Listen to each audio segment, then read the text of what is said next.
If you click the video, you want to know why I live in my Porsche Cayenne, what brought me to this, why I would be considered homeless, why I chose a Porsche, uh, what I do for money.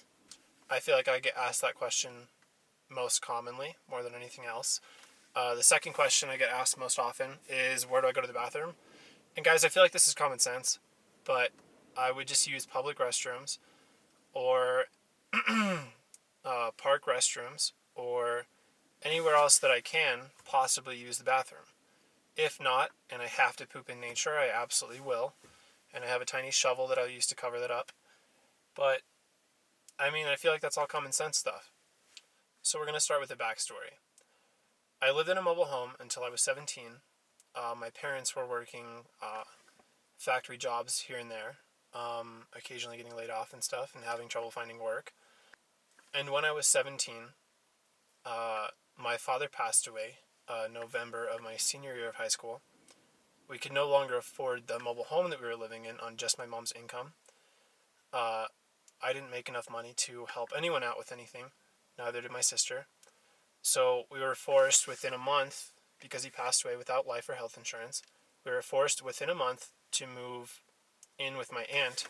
So we lived 5 people in a 2-bedroom, basically one bath house, because the other one was being renovated for a super long time and actually never got completed. So my sister and my mom shared a bedroom. My cousin got his own bedroom.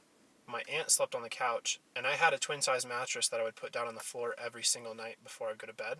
And then I would pick it up in the morning, and then I would put it up against the wall, and I would go to school. So that was my life for the remainder of high school. After high school, I had no idea what I was going to do. And I was kind of working jobs here and there. I was a busser at the time, and then I quit being a busser to go work different jobs. So I went through a temp agency to find some different jobs here and there. So I ended up working a couple different places. I ended up being a car salesman. I refurbished shopping carts for like a week. I did hardwood flooring. I did foundation repair. Basically any type of like shitty job. So I figured out very quickly what I did not want to do. So I went to the Navy recruiter, signed up for it. I originally enlisted as an air traffic controller. I wasn't able to leave until January of the following year. So it took me about 6 months after I turned 18 to leave for the Navy. And then once I got into the Navy, I got through boot camp, and I got halfway through air traffic control training. I found out that I did not want to be there. Air traffic control was not for me. And then also, like, I was pulling decent grades. I was pulling 75 to 80s. But the grading in the schoolhouse is funky, so you can still fail a test if you're getting like a 95% on a test, which is terrible. The attrition rate for air traffic control school is really high. So I chose to not pursue that any further. I told the master chief of the schoolhouse that I didn't want to be there when I went in for an educational review board. And then I stayed in Florida for about a month before I was called in to change jobs. So I was just doing like barracks work, cleaning, things like that for a month. They called me in to reclassify me. So then and there I became an undesignated seaman, which means you're basically doing like crap work around the ship, cleaning, painting, chipping rust, different things like that. So I ended up doing that for a year and a half. And then after I left Pensacola, Florida, in air traffic control school, I left Pensacola, and then I went to San Diego. So in San Diego, I was put in what's called transient personnel unit because the ship that I was assigned to was still in deployment. So I was in transient personnel unit, where basically you show up at noon, or I think it was like 8 a.m. at the time.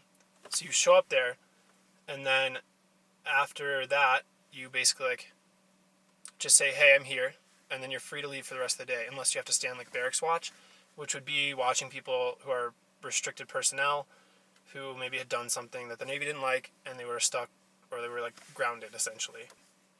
So they weren't allowed to leave the barracks. While during this time, I was basically just exploring San Diego. I didn't have very many friends or anything out there at the time. Like, didn't even know how to make friends. That has since changed. Anywhere I go now, I feel like I can connect with people. But exploring California alone, I learned to surf. I longboarded everywhere. I explored every single beach up and down the coast, almost all the way up to LA. So I really enjoyed that time. And then I was told 2 days in advance that I would be flying out to meet the ship that I was assigned to in Bahrain. So I flew from San Diego to Los Angeles, Los Angeles to Amsterdam, Amsterdam to Doha, Doha to Bahrain. They actually lost my luggage for 10 days, and we only got it back the day before they pulled out of Bahrain. But I met the ship there, and then I sailed with them from Bahrain to Dubai, Dubai to Sri Lanka, Sri Lanka to Bali, Indonesia, and then to Hawaii, and then back to San Diego. And then our ship went into a yards period. So we were doing very relaxed work, nothing super heavy, and then getting off at almost like 2 p.m. every day. So I pursued vinyl wrapping in the meantime. I ended up working at a vinyl wrap shop for a little while. After my year and a half of being an undesignated seaman, I was transferred to the USS Theodore Roosevelt. At the same time, I used my housing allowance to buy a house. So I lived in that house for 6 months, and after that 6 months, I had about a year left in the Navy. When that 6 months came around, I then moved onto the ship while still collecting the housing allowance, and then rented my house out. So I was living for free, and then I also reduced my expenses by not paying rent or like not paying my own mortgage. So I saw basically an exponential increase of income, which basically doubled what I was making at the time. So after seeing that, I decided that I never really want to pay rent anywhere else or like have any of my money go to like monthly living expenses of where I'm living. So that goes for a year. I get out of the Navy, I move to Utah and in with my girlfriend at the time, and we start renting our spare bedroom on Airbnb. So we do that for like 5 months, and then her and I broke up, and then I said, oh, this is the perfect opportunity. I had my BMW M3 at the same time, and I actually moved from the bedroom into the garage. So I made the garage a living space. I'll include a photo right here. It kind of went viral on the internet at the time. As I moved into the garage, I bought extra furniture for the room that I was staying in, and then I Airbnb'd both rooms in the house, and I actually got paid about $100 a month to live in that house while renting the rooms on Airbnb. No, it's not exactly legal to do this, but I still did it, still got away with it. The property management company never found out. So after that one went for a year and a half. And then by this time I had bought the Porsche, or the Porsche, however you want to say it. Bought the Porsche. Within a month of buying it, I bought it bone stock. I had it modified then. Couple months go by, and I decide I'm absolutely going to move out of the place that I'm living in. I'm tired of like feeling like I'm kind of trapped, because Airbnb was taking my time, and then I was also having to deal with more customers. I was having to worry about the furniture if I were to move, and then I was worried about so many things, like bills coming out of my account, just different things that were taking my attention away from living life. And I decided that I was either going to travel the world or live in my car and travel the United States. So the travel the world didn't work out because of COVID, and travel restrictions never opened up. I was going to head to Thailand first. Didn't end up happening, so I decided, I'm going to convert the Cayenne, because it's what I had at the time. I was going to convert that to basically a mobile home, and then that's what I did. So the Cayenne became my house, and for the last 2 months and some change, I've been traveling through Southern California, Oregon, Washington, Idaho, and then back to Salt Lake. And I plan to go east from here maybe, unless I get like paid photo gigs or something else still on the West Coast. So that is what I've been doing. Okay, so why I live in the vehicle and the freedom it allows. So in the past year and a half that I've been out of the Navy, or actually because of the Navy, and then the year and a half that I've been out of the Navy, from being in the Navy, I learned how small that I can live. So I learned that I can live out of a sea bag and a backpack and like maybe one other bag, like a garment bag. I learned that I really don't need much like humans don't really need much. Like as long as you have the essentials, you don't need a flat screen TV. You don't need all this space. You don't need extra rooms in your house. And then from living in the house, I then moved into the garage, and then I downsized even further. I downsized all my things, and I still felt like that was too much. At the same time, I was going on trips with friends every weekend, and we would spend so much money on gas to get there. It would be so much of a thing just to be there for the weekend, because that's just when everyone else had time off. That's when everyone else was able to go there. So I wanted to extend the trips or stay longer if I was spending so much money on gas or to get there. So that was another factor. Being trapped, feeling trapped, and like traveling is something that I want to do so much. Like I want to see everywhere. With my father's passing, feels like life is too short. So I don't want to be confined to one single place and not be able to travel the world. I am very comfortable living on my own. I don't really get lonely when I'm on the road. So traveling or living in the vehicle is something that I plan to do for a long, long time. Okay, so we're going to move on to what do I do for money? So since I've been on the road, take photos. So here and there I'll get paid for photos from friends, different companies, any sort of opportunities that people reach out to me with. I vinyl wrap vehicles, so I've had a couple friends that have paid me to come out to their garage wherever they're living. So I had one in San Diego, one in Utah, and they paid me to wrap their cars. So I just did it out of their own home garages. And then also, that's not something that I want to do full time. Like I don't absolutely like vinyl wrapping cars. It's not something that I want to do too much critical thinking for too long. And it's a very lonely, tedious job. And I don't really want to do that at all. I'm also a disabled veteran, so I receive some money in disability, which helps out for basic living expenses. That is how I afford it. It's not mommy and daddy's money. There's absolutely no such thing. I wish that existed. I wish that was an opportunity for me. And then also, my home that I rent out, I make about $200 a month from that. And then I'm kind of living off savings, hoping that this YouTube thing pans out and hoping that I make money from TikTok or sponsorships, partnerships, different things like that. So I'm trying to grow my social media quickly enough to make money before I absolutely go broke or have to sell off the car and then have to move into an actual apartment somewhere, get a job, and do the normal thing, which I absolutely don't want to do. That sounds like torture.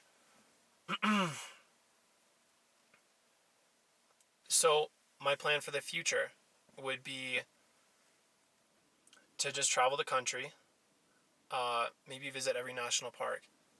I want to work with people. My favorite thing about being on the road has just been meeting people so far. I've met so many incredible people that have given me experiences, given me hospitality in their hometowns, introduced me to other people that have made this so much more fun. Because if I was just doing this alone and not meeting anybody, I would feel so isolated. So I'm just very happy to be where I am.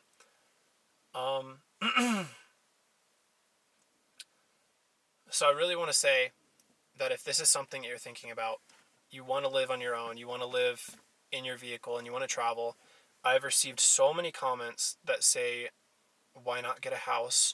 You can't afford a house. Why do you not have an apartment? Why do you not have this and that? I don't need all that. I'm so happy at what I'm doing.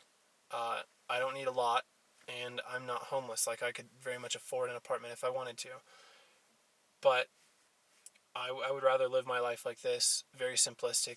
The only bills that are coming out of my account would be like a Netflix subscription, my Adobe subscription, gas, food, repair bills here and there. Luckily, there's been nothing too extreme on this car.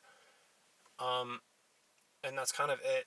Like, there's no other vehicle that I would have chosen besides the Porsche Cayenne because of the somewhat notoriety that comes along with it. Nobody else has ever done this. Nobody else has ever lived in a Cayenne for longer than maybe 2 weeks at a time. And they always have a home base to go back to. I have no choice. If I want to stay somewhere for the night, I would have to either reach out to a friend, meet somebody, or Airbnb, or stay in a hotel room. And I'm a very cheap person, and I don't care to do that. So I don't really have many options here. So if you're thinking about doing this, I would say absolutely do it. Don't care what anybody says. And if you're worried about making money on the road, find a skill, find a remote job, do kind of anything that you can to make an income. And if this is your dream, do whatever you can to make it happen. And I promise you, you won't regret it. Thank you guys so much for watching. I really appreciate your time. And to help me continue to do this, please like the video, subscribe. Thank you so much. Seriously. So I also posted on my Instagram story asking for people to leave comments or anything that they want to know about living on the road. One question, or I'll actually go through a few of them that I was asked. What's the hardest thing you didn't anticipate about living in an SUV? So the hardest thing that I've encountered is just finding what to do throughout your day when you just have exponential time or infinite time to just kind of do whatever. It's hard to fill every block of the day. You can go to a Starbucks earlier in the day, but then Starbucks closes, and then you're kind of stuck. And if you're in the middle of the summer and it's 100 degrees out, you obviously don't want to be stuck in your car, and you don't want to be leaving your car running the whole time. So that's been the hardest thing to find. Just like what to do with my time when I'm not really doing much. How's reliability been with the Cayenne? No real issues. Nothing has actually legitimately broken on the car. Everything that I've had to do would have happened anyway with the car just being on the road. Like the starter, replaced coils, spark plugs, air filters, cabin filter, the cabin filter blower motor, or cabin air blower motor. So I had to replace that. What gets me out of the bed in the morning? Honestly, some days I sleep in. Some days I get up very early whenever the sun is up. It really just depends what I want to do or what I want to see that day or what I want to experience. Or if I have a long drive. So usually I'll get up very early, and if I can, I'll go to a Starbucks nearby and start my day that way. I don't drink coffee, but I'll get like a kiwi drink or something from there and just do that. My favorite car that I've owned. I would say my favorite daily driver that I've ever owned was the 2012 Audi Q5 that actually kind of got me into wanting to do off-road things, because I just put a little bit bigger tires on that, and I started going to Swing Arm City and just some different places in southern Utah, and I figured out that off-roading is really fun and that I wanted to do basically anything off-road. So that kind of moved me toward purchasing the Cayenne. Night poops, bags or ground holes. Luckily, within my 2 months, I haven't had an emergency pooping situation where I've had to poop at night. I usually go to the gym or something in the morning, or McDonald's, or anywhere else that has a bathroom.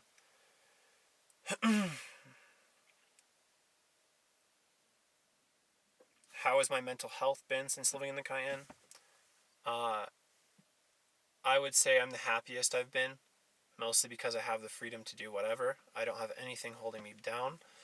If I want to go to California and surf, if I want to drive to a place that makes me really happy, if I want to go get breakfast somewhere, like, no, there's nothing stopping me from doing that. Like, my time is, I try to keep it somewhat structured, but I can do whatever I want whenever I want, which is a great freedom to have. Okay, so Porsche specifications, if you haven't seen my earlier videos, the car is on 33 by 12 inch Nitto trail grapplers. It also has a 3-inch lift from Eurowise. Tubular upper control arms, new lower control arms, and that's pretty much it for suspension stuff. Like, I've done a bit of trimming to fit the 33s, but nothing terrible. Favorite place to camp would probably be up where I am right now, in American Fork Canyon in Utah. But where I camp most regularly would be in front of houses in business parks or neighborhoods that are just dark. Like, anywhere that I can find that's dark, I have zero problem sleeping there, and I don't have to like pop a rooftop tent or anything. I can literally just crawl into the back and sleep. Favorite meals on the go? Uh, I mean, usually I cook for lunch or dinner, and I make chicken or brats or something usually quick and easy. Sometimes I try to cook a little healthier. Or, I mean, I'll even stop at Taco Bell. Like, I have no shame in eating fast food on the road. Do I find that there's enough space inside if it's bad weather, etc.? Yes, I find that there's enough space in here. Uh, there's enough space for anything that I want to do. And if there is bad weather, if it is raining, I have the WeatherTech rain guards, so I'm able to roll the windows down and still get some fresh air in here. What other rigs did I consider? Or what other vehicles did I consider? So, along with the Cayenne, there's also the Audi Q7, and there's also the Volkswagen Touareg. They're all in the same chassis, so they all pretty much do the same thing. I would choose any of those, but the cleanest Cayenne came up first after I had test driven a few Touaregs, and one that I actually agreed to buy. I then took it on a test drive after I agreed to buy it, after this first test drive. And the transmission started kicking like a kangaroo on the highway. So I immediately said, nope, this is not the car for me. When I say living out of my truck, do I mean full time or when traveling? Uh, I no longer have a house, or I mean, I have my house in San Diego, but I no longer have a place to live. If I decide to bail on this, I would have to get an Airbnb or get a lease somewhere. So full time for the Cayenne it is, and I don't know how long I'm going to do this for, but it's going to be a long time.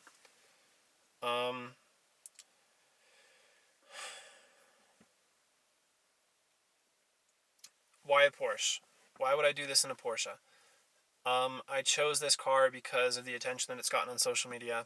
I think that it's also the last kind of discovered off-road luxury vehicle, because we've all seen Toyotas are up in value, Lexuses are up in value, Suzuki Samurais, like literally every sort of off-road vehicle has just exploded in price. And I think the Cayenne is like sort of the last undiscovered one. I mean, unless I'm just, I don't know anything else. But that's it. The Cayenne is the one for me.